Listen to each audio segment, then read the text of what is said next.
Hey guys, this is Ty with Sawtooth Vans. Hey, I just wanted to show you how to install these self-tapping screws that I send you after you purchase a platform bed kit from me. You need a high-speed drill. It's ideal. Battery operated would be good. You can use a corded one, I suppose. It'll be a little bit harder with a corded one.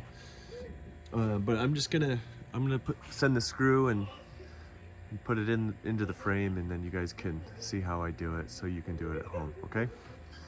Here we go.